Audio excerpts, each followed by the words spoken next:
Welcome, students. This is Dr. Joyjyoti, Assistant Professor of Biotechnology at Adamas University. I welcome you to this series of video lectures on animal cell culture technology. And throughout these series of lectures, I'm going to emphasize on the essence of this particular technology and how it is important in the medical or healthcare sector. So let's get started with the first lecture.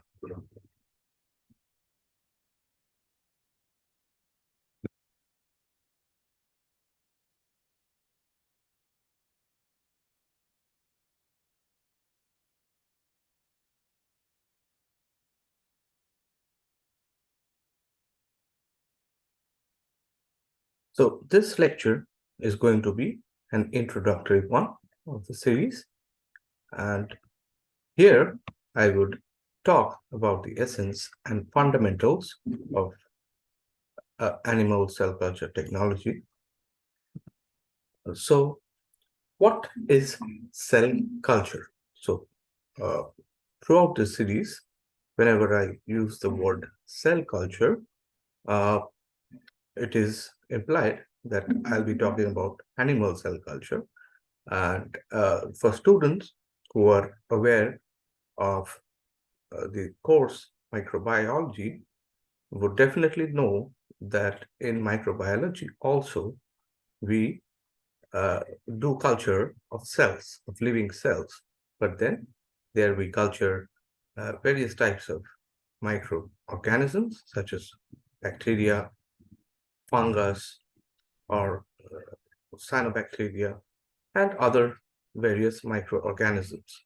But here we are not going to talk about microorganisms in this lecture series. Uh, by the term cell culture, we'll be implying that we are talking of animal cell culture.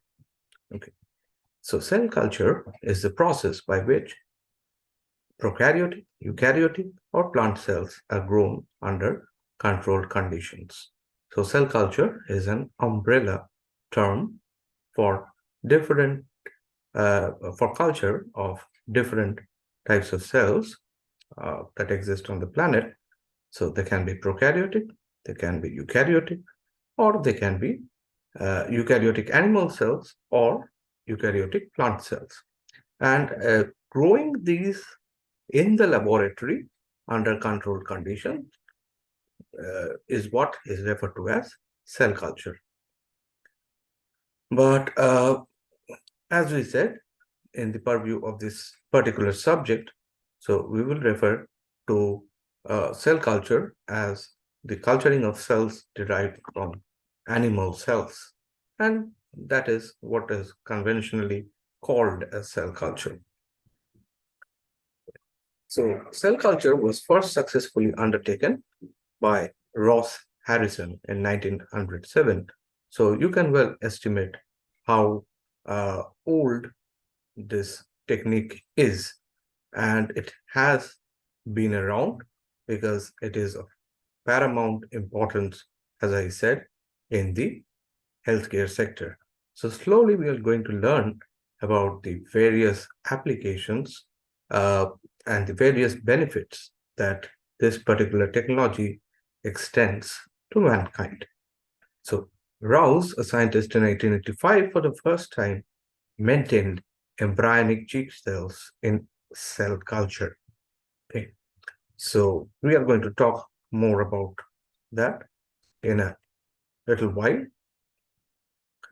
But we'll, of course, start with some basic terminology so that uh, we slowly uh, get hold of the subject. So let us define some terms at the outset. So, tissue culture is this particular terminology is also very commonly heard in case of plant uh, culture of plant cells or plant tissues. So, but then again, this subject deals with animal cell culture, and we are going to study what tissue culture means in the case of animal cells, the tissue culture is used as a generic term to include both organ and cell culture. Okay, so where do cells, where do animal cells exist? Of course, in nature, animal cells will exist inside the body of an organism. And we all know the uh, organization of life. We all know that cells uh, form tissues, and groups of tissues form an organ, and various organs taken together form the entire organ system, which again constitute the organism, whole organism. So, by tissue culture, we mean both organ culture uh, and single cell culture. So, in the next para, you can see the definition of cell culture, which refers to a culture derived from dispersed cells taken from original tissue, from a primary culture, or from a cell line or cell strain by enzymatic, mechanical, or chemical disaggregation.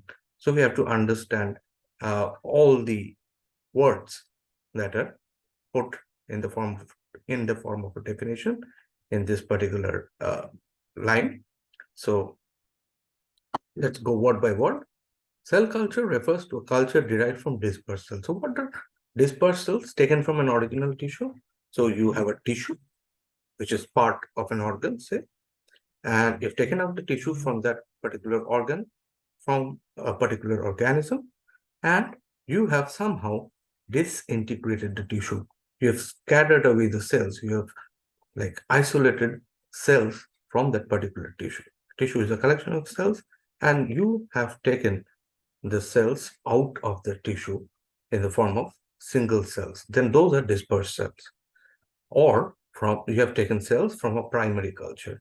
Primary culture, what is a primary culture? We are going to define that in the next few slides. So primary culture, as of now, you can say it's a starter culture. It's a culture from where you have taken some cells and you are going to make another culture, a new culture, okay? Or from a cell line or cell strain. Okay, so we are going to define all these terms in the upcoming slides. So what's a cell line or a cell strain? So as of now, let us consider that you have taken cells, single cells, from a source. That source can be an organism, uh, I mean, the organ of an organism, or the source can be a culture of cells that is already there, and you have taken some cells in single cell format and you are culturing it. So, how have you isolated the cells? You have isolated the cells by some enzymatic treatment, or you have mechanically or chemically isolated the cells, disaggregated the cells from the primary source.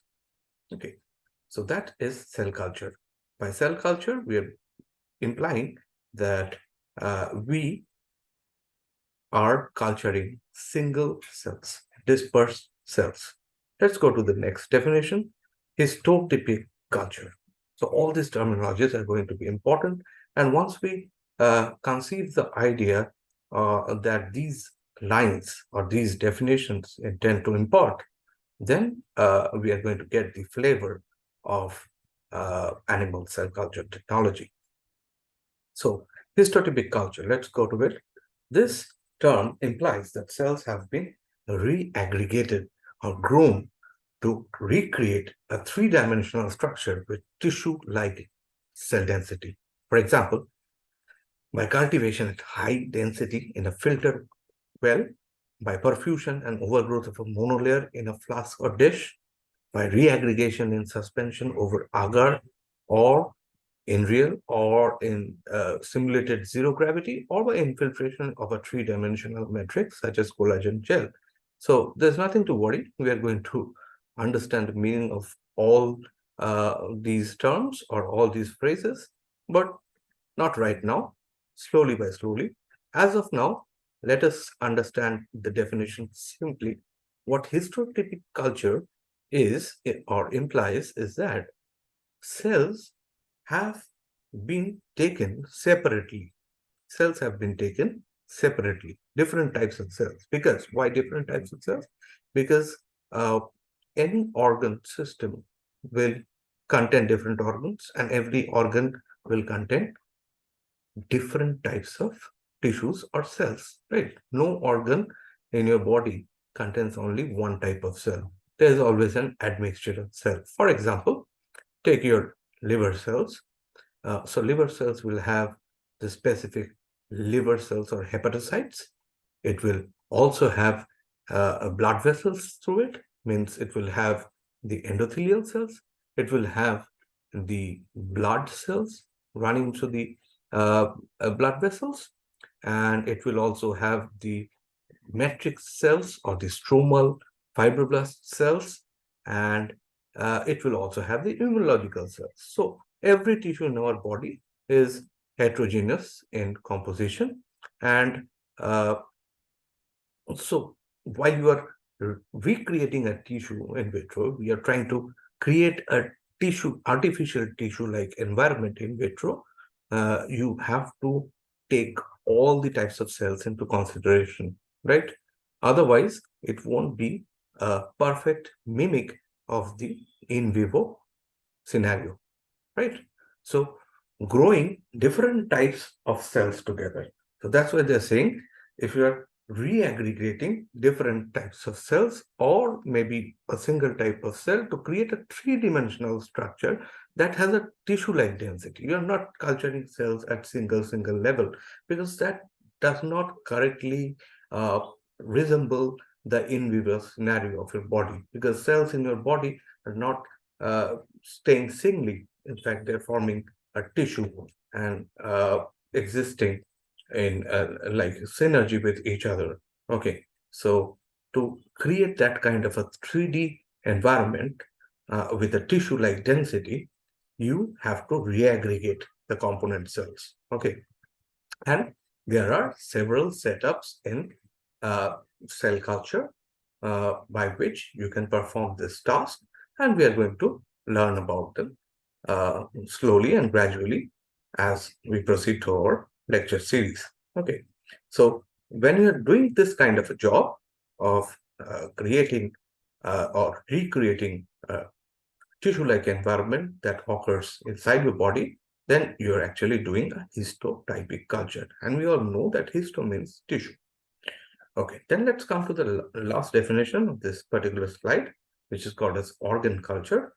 So organ culture will also be a three-dimensional culture, right?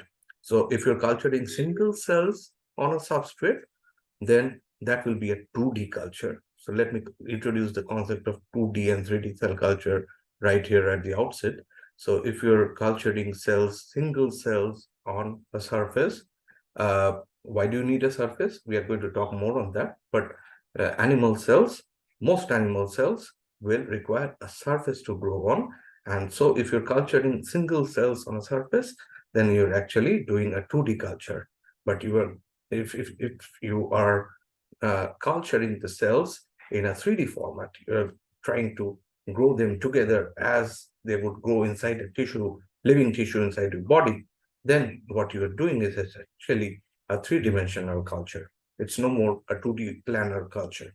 Okay, so the term organ culture will always imply a three-dimensional culture of undisaggregated tissue, retaining some or all of the histological features of the tissue in vivo.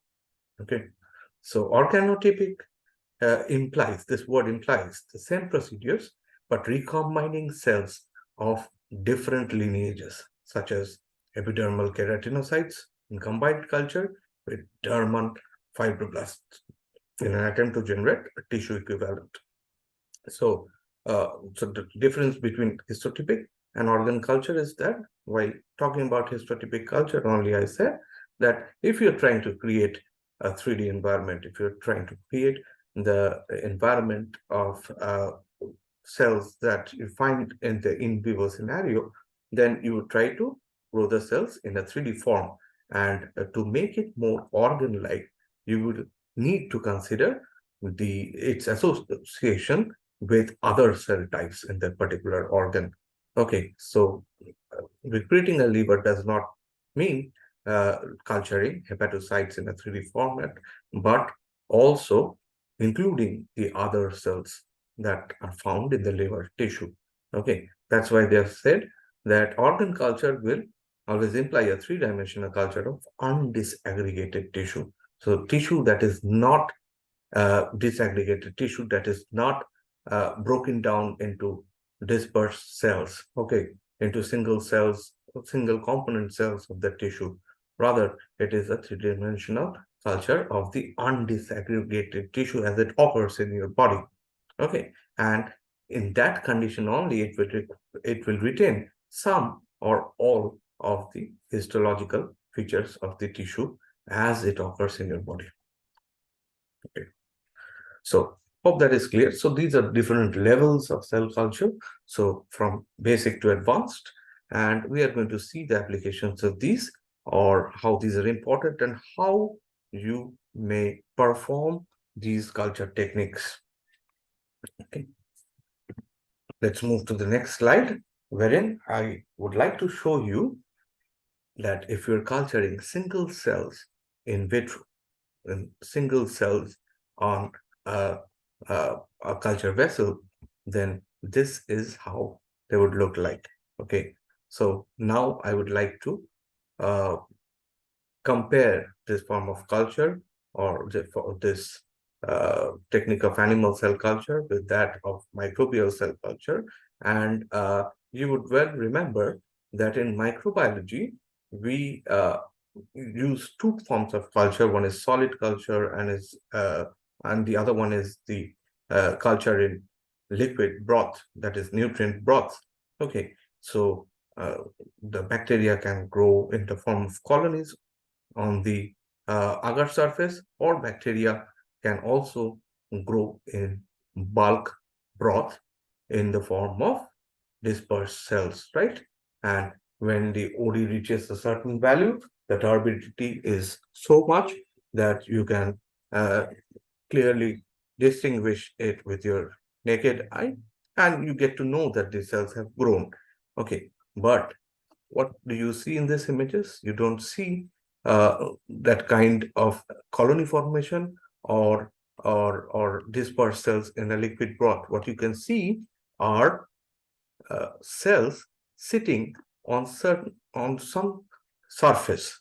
Okay, so you can see the cells are have I mean cells are sitting on a surface and they have spread their pseudopodia or lamellipodia, as we call it. And you can, and so the question will come to your mind that what surface they're sitting on, and why are we showing images of such cells which are sitting somewhere.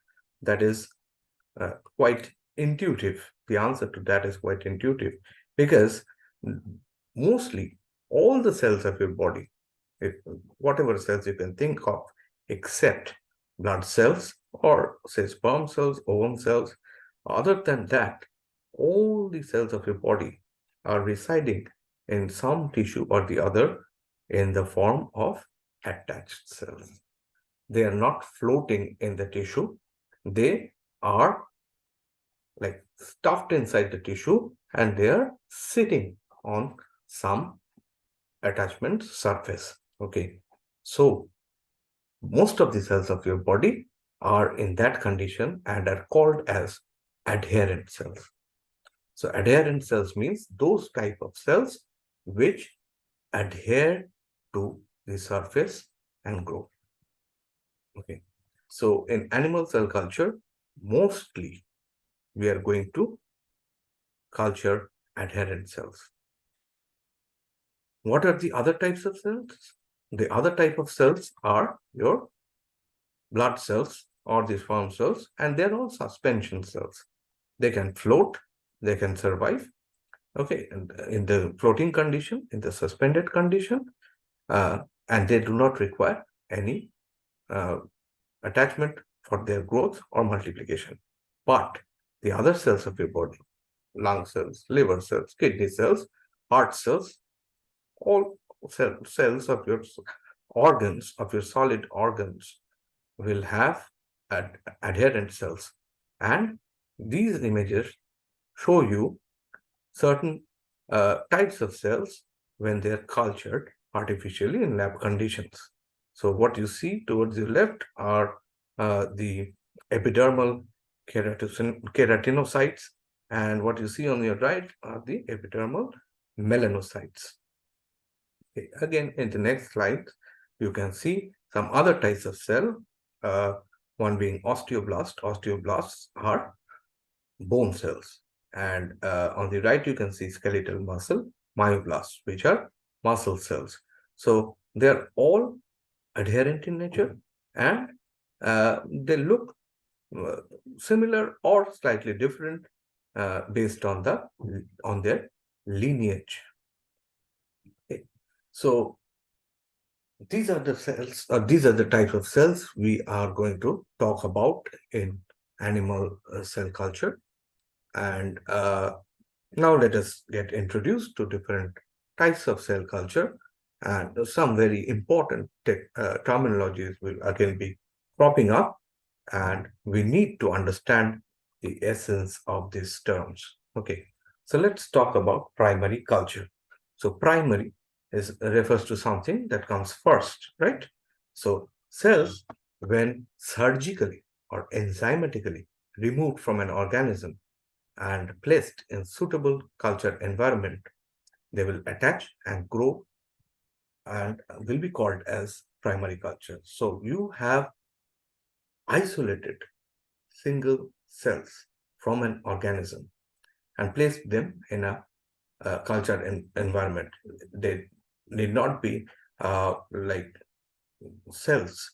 They can also be tissues, tissue explants, or even organs. But when you are taking them first time from an organism and culturing them in a cultured environment inside the laboratory, what you are establishing is a primary culture.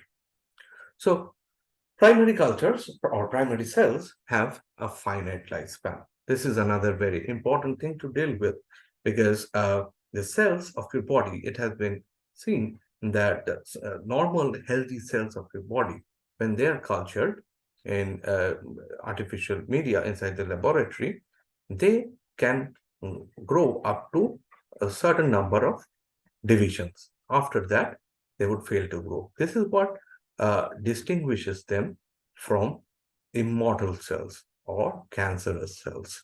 So all of us know about cancer, right? And it is a deadly disease which involves uncontrolled proliferation of cells. And those are immortal cells. They have indefinite lifespan, whereas our the primary cells of our body have a definite lifespan. Okay, and there is a specific reason for it. I'm going to discuss about that in some other lecture. So primary culture contains a very heterogeneous population of cells. Of course, if the cells have been taken from a tissue from inside somebody's body, then of course, as I already discussed in a previous slide, that every tissue is heterogeneous in nature. It will not have just one type of cell.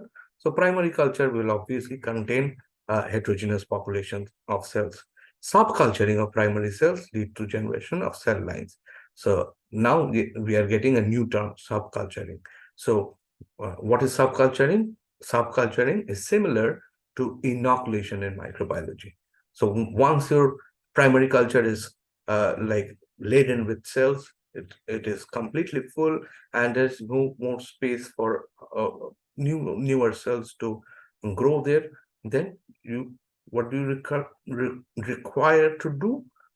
You require to inoculate some cells from that flask into a next flask, so that the cells can again get enough media and space to grow and multiply, right? So in animal cell culture, we use the word subculture or passage. Okay. So once you have subcultured a primary cell line and you subculture from there further, what you develop is a cell line. Cell lines have limited lifespan. They passage several times before they become senescent. So this is in case of cells that are the normal healthy cells of your body. Okay, so if you develop a cell line from a normal cell of your body, then uh, uh, after you passage them several times in culture, they will become senescent. They will start aging. Senescence means aging. Okay, this property is not there in case of cancerous cells, which is why they have indefinite lifespan. Okay. Cells such as macrophages and neurons do not divide in vitro, so they can be used as primary cultures. Okay, you cannot generate cell lines from cells which are not dividing in culture. Okay, lineage of cells originating from the primary culture is called a cell strain. So now you have a heterogeneous population of cells that you have isolated from a tissue, and if you are selecting certain types of cells with certain set of properties or characteristics that are of your interest and multiplying selectively those cells, then what you develop is a cell strain. Okay. So in this regard, let us learn about some more definitions. So in this lecture, we'll be uh, dealing mainly with the definitions and the terminologies in this field because it is very essential to grab this field. Okay, so let us talk about primary cell culture. It is the ex vivo culture of cells freshly obtained from a multicellular organisms as opposed to the culture of immortalized cell lines. We have already discussed this part sufficiently.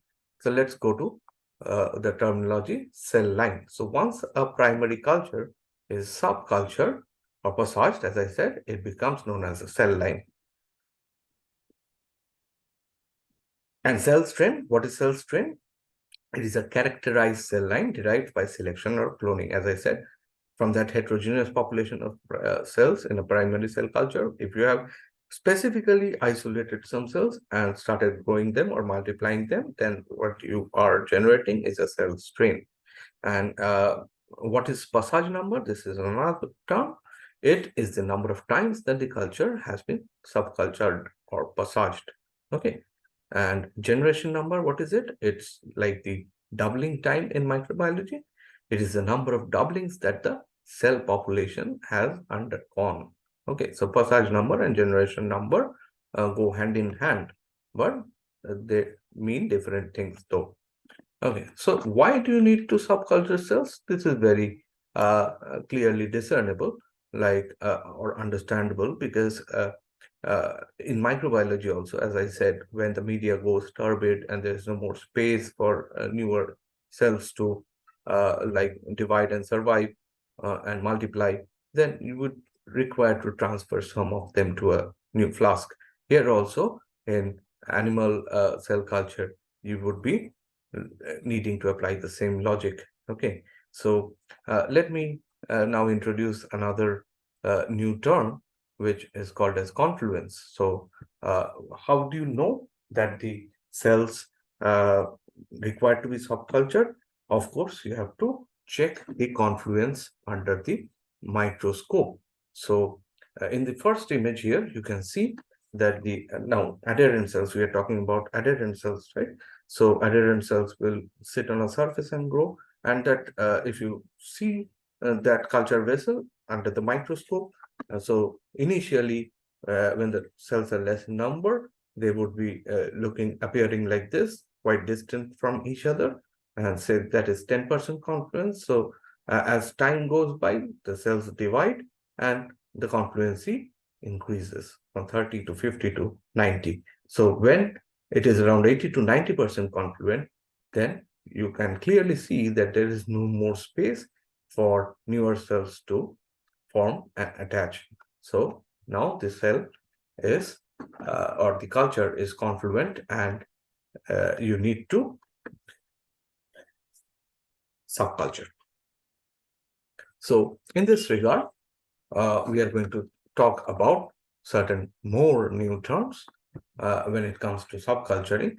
So it is called as split ratio. So what is split ratio? It is the divisor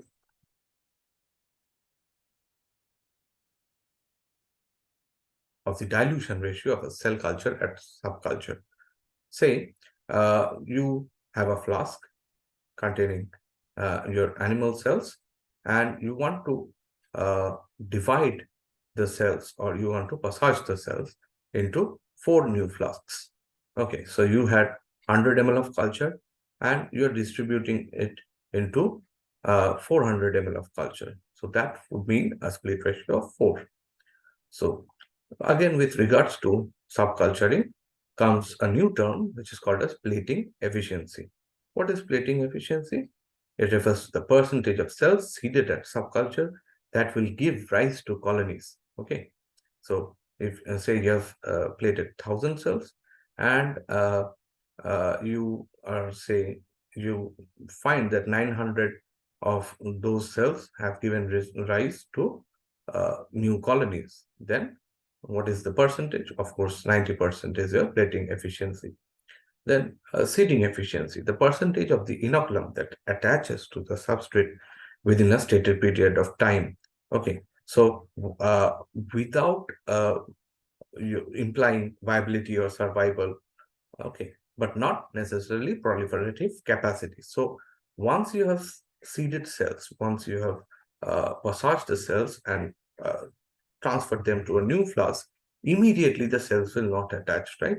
The cells will need some time to float down to the surface from the bulk liquid, and it will float down to the surface, and it will slowly spread its feet and attach firmly to the surface, right? So within that stated period of time, what is the percentage of the cells that have stuck to the surface and spread themselves, okay, or attached themselves to the substrate? So that percentage will be your seeding efficiency. Then cell concentration. Since cells are very small entities and they will be numerous, you can't count them in integers, right? So to indicate the cell number, we generally use the term cell concentration. It refers to the number of cells present per ml of your cell culture medium. What is cell density? Cell density is the number of cells per centimeter square of the surface area, okay, of the substrate. Okay, so now also let's discuss about continuous cell lines. So continuous cell lines are what? Most cell lines grow for a limited number of generations, after which they cease, as I said, because if you're taking primary cells, they will have that particular limitation.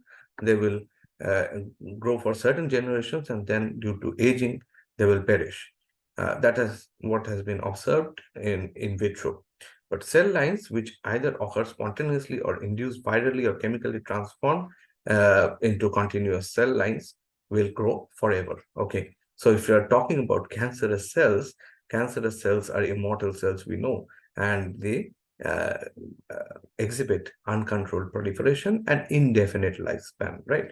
So those will be continuous cell lines. So if you just change the media and transfer them to a new flask, they will again regrow, and again regrow. And I mean, as long as you are changing the media. So those are continuous cell lines. And jotted down below are some characteristics of continuous cell lines, like how they differ from your primary, primary normal cells. They are smaller, more rounded, less adherent, and have high nucleus to cytoplasm ratio. They have a faster growth. They have reduced serum and anchorage dependence. They have the ability to grow up to higher cell density.